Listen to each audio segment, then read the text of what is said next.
Merci Madame la directrice, Monsieur le Président, Madame la secrétaire d'État, Monsieur le Président de Cités Unies France, Monsieur le Ministre, Monsieur le député, cher Hubert, merci de porter aussi les couleurs lyonnaises avec moi.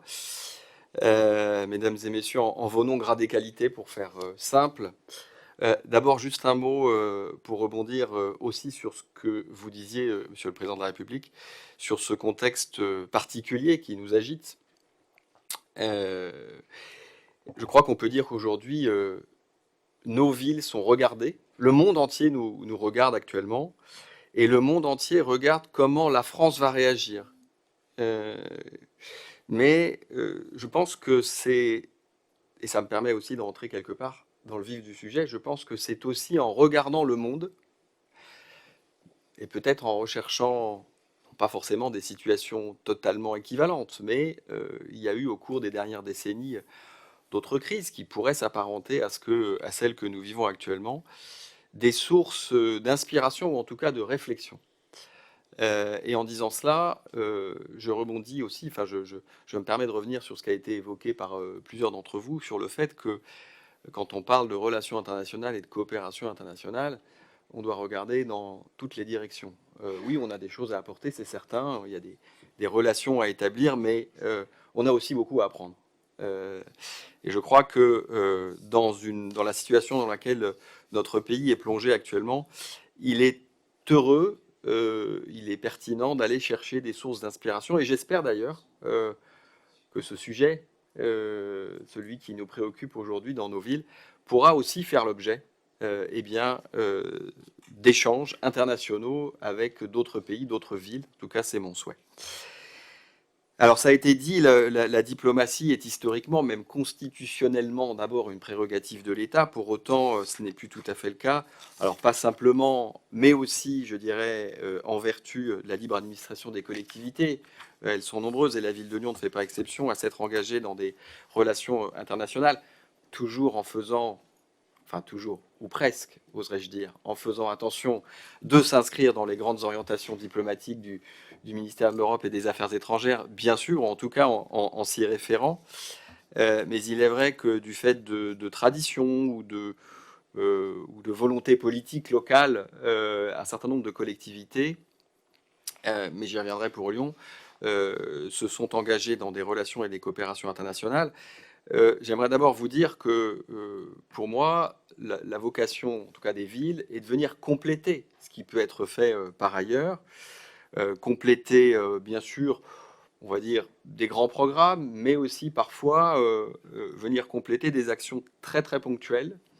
Peut-être parfois, comme nous y invitait tout à l'heure Bernard Kouchner, peut-être dans cette optique de défricher un nouveau territoire pour permettre ensuite une action de plus grande ampleur. Alors nos objectifs peuvent être, à nous, collectivités locales, peuvent être de différentes natures. Tout simplement, je dirais, ça pourrait être cette volonté de s'ouvrir vers l'extérieur, de s'ouvrir à l'altérité, de donner l'opportunité à nos concitoyens et concitoyennes de découvrir d'autres formes, d'autres organisations sociales. Souvent, les jumelages ont été pensés comme ça, avec des échanges entre scolaires ou entre institutions culturelles, dans cette ambition globale, je dirais, d'émancipation.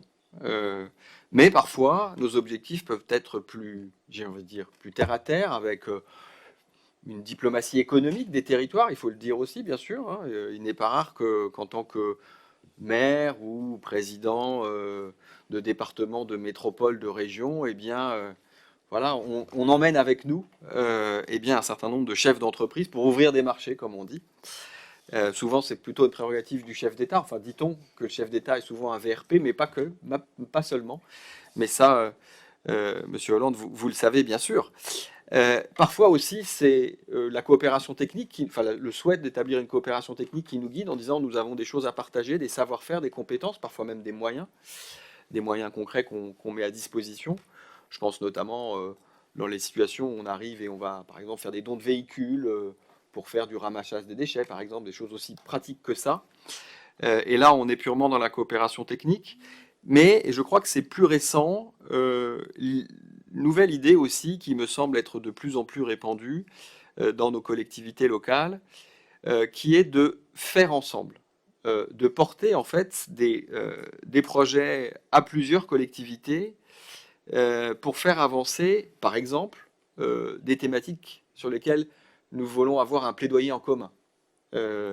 Mais aussi parfois pour porter ensemble des projets très concrets. J'y reviendrai dans un instant pour parler de Lyon, notamment sur la question de la lutte contre le réchauffement climatique et de l'adaptation de nos villes, où là on peut faire ensemble. C'est une nouvelle façon, me semble-t-il, aussi pour les territoires d'envisager les relations internationales, les coopérations internationales, à rechercher vraiment, à construire avec d'autres collectivités des programmes dans lesquels chacun y trouve un intérêt.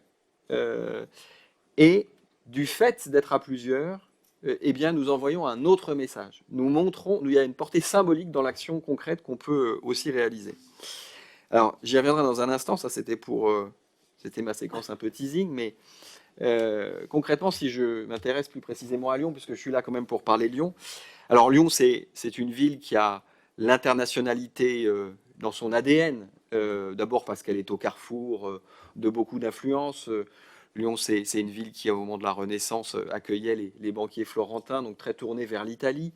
J'allais dire plus récemment, mais encore il y a quelques siècles, Lyon a été une ville très impliquée, vous le savez, dans le commerce de la soie. Donc c'est de cette façon que Lyon s'est ouvert vers l'Asie.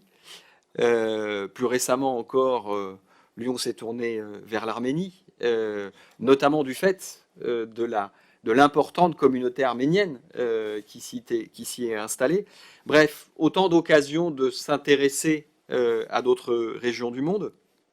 Et le député Hubert Gelin-Laferrière le rappelait tout à l'heure, Lyon a été parmi les villes, on va dire pionnières, je ne sais pas, mais en tout cas très engagées très tôt dans l'établissement de coopération internationale, notamment avec des pays et des villes africaines. Hubert, tu citais Ouagadougou et Bamako, on pourrait citer aussi Porto Novo ou Dakar, qui sont des villes d'Afrique de l'Ouest avec lesquelles nous sommes engagés depuis longtemps. Mais plus récemment, la ville a aussi été à l'initiative, avec d'autres bien sûr, du réseau Eurocities, démontrant par là même une envie de vouloir s'associer avec d'autres collectivités européennes. Et puis, Lyon a été aussi à l'initiative de réseaux thématiques, comme le réseau d'Hélice. Évidemment, quand on est capitale de la gastronomie, forcément, on s'intéresse à cette question-là, et même en dehors des frontières de notre territoire, ou le réseau Lucie, qui nous permet, eh bien, sans jeu de mots, de faire briller notre fête des Lumières au-delà des frontières de la ville de Lyon, et d'établir des coopérations avec d'autres villes qui, elles aussi, ont fait de la lumière eh bien, un événement international et local. Alors, sans oublier, bien sûr, je ne peux pas ne pas le citer, vous rappeler que Lyon a une partie de son territoire inscrite au patrimoine mondial de l'UNESCO, ce qui fait de notre ville, encore une fois, une ville très tournée vers l'international. Alors aujourd'hui, sur la base de cette tradition, bien évidemment, là je me permets de ramener les choses un petit peu à la mandature en cours, nous avons, avec mon adjointe aux relations et coopération internationale, qui est ici et que je salue, Sonia Zorotsov, nous avons maintenu bien sûr un investissement très fort sur les relations internationales, avec cette idée, au-delà de tout ce que j'ai déjà évoqué, bien évidemment, puisque, cher Hubert, nous continuons à travailler avec Ouaga et avec nos autres partenaires ouest-africains, mais surtout avec cette idée que nous cherchons aussi en tant que ville à prendre une part de responsabilité, une part de réponse aux problématiques que traverse le monde. Ça rejoint en cela ce qui a été dit tout à l'heure sur le penser global, mais penser local aussi, et agir local et agir global, tout à fait. Une part pour notamment eh bien, agir sur certaines grandes problématiques, le réchauffement climatique, l'effondrement de la biodiversité, mais je pense aussi à la question de la santé, de l'accès à la santé, à une bonne santé. Je pense bien sûr aussi à la réduction des inégalités. Monsieur Hollande, tout à l'heure, vous parliez de la pauvreté contre laquelle on essaye d'agir maintenant depuis des décennies, des siècles, et sur laquelle on a toujours autant de difficultés. En tout cas, je dirais qu'aujourd'hui, nous menons notre politique publique de coopération et de relations internationales dans cette idée que nous sommes une ville consciente. Une ville consciente à la fois des problématiques, mais aussi une ville consciente qu'elle a une capacité d'agir concrètement, mais aussi symboliquement. Et en faisant cela, nous faisons de la diplomatie. Parce que la diplomatie n'est pas faite que de symboles, bien évidemment, mais elle est aussi faite de symboles. Monsieur le Président de la République, vous le rappeliez tout à l'heure quand vous parliez de la présence de nombreux dirigeants africains, notamment après les attentats de Charlie. Leur présence, elle était d'abord symbolique, mais c'était important à ce moment-là. Alors concrètement, je vous parlais de cette ville consciente que nous établissons. Eh bien, c'est ce qui m'a amené, moi, à engager, par exemple, la ville de Lyon dans un programme, enfin, dans une mission de la Commission européenne qui s'appelle 100 villes climatiquement neutres et intelligentes pour 2030. Lyon est lauréate de ce programme, donc avec 99 autres villes européennes, avec cette ambition d'atteindre la neutralité carbone d'ici 2030. Ambition, bien évidemment, très importante, mais qu'il me semble d'autant plus capable, enfin, qu'il me semble d'autant plus, on va dire, possible d'atteindre que si nous ne sommes pas seuls, que si avec d'autres villes de l'Union européenne, eh bien, nous échangeons des compétences, des savoirs, des méthodes, que si nous construisons ensemble un chemin, pas forcément le même, puisque chaque ville va construire le sien, mais un chemin qui peut être inspirant pour l'autre. Cette ambition de la neutralité carbone, bien évidemment, elle est portée pour la ville, bien sûr, parce que en nous dirigeant vers cette neutralité carbone, nous savons que nous adaptons aussi notre ville au réchauffement. Mais cette ambition de neutralité carbone, elle est aussi, parce que nous le sommes fixés comme objectif, un message que nous envoyons, hein, pas simplement urbi, mais aussi orbi, pour dire c'est possible, allons-y tous ensemble. Le chemin qui pourrait être montré par ces 100 villes, il pourrait demain être suivi aussi par d'autres collectivités. En tout cas, c'est aussi avec cette conscience-là que nous nous sommes engagés dans ce programme, enfin dans cette mission de la Commission européenne. J'aimerais aussi vous citer un autre programme, là encore une fois à l'échelle européenne, dans lequel nous nous sommes inscrits, en fait, que nous avons même initié, qui est un programme qui s'appelle ONCE, enfin ONCE, excusez-moi, ONCE, on pourrait dire en francisant un peu le terme, toujours financé par l'Union européenne. C'est un réseau de villes engagées donc en Europe dans cette idée d'inscrire dans toutes les politiques publiques le concept d'une seule santé, One Health. L'idée étant de pousser à ce que eh bien, nos villes doivent construire des politiques publiques qui créent des milieux de vie favorables à la santé. Et donc, on va s'intéresser aux déterminants de santé. Donc, on va s'intéresser pas simplement aux questions d'accès à la santé, enfin aux services, aux soins, mais on va s'intéresser aussi aux déterminants sociaux de la santé, aux déterminants environnementaux de la santé. Et là, nous, en tant que ville, on a un rôle crucial à jouer parce qu'on peut agir sur des questions qui sont celles du quotidien. Même si on ne peut pas agir seul. La question des inégalités sociales qui sont au cœur de l'actualité, on sait que ces questions-là, elles sont cruciales pour pouvoir créer des milieux de vie favorables à la santé. On n'a pas tous les moyens. Je veux dire, la politique de la ville, elle est en partie simplement orientée par les communes. Et donc il faut agir avec tous les échelons, il faut agir avec l'État en priorité.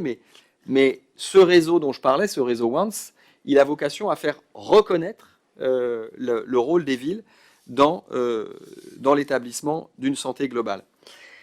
Et puis, et c'est l'autre exemple, enfin c'est le dernier exemple que j'avais envie de vous partager, nous nous sommes aussi inscrits dans des réseaux internationaux qui visent eh bien, à défendre les défenseurs des droits humains et des droits environnementaux.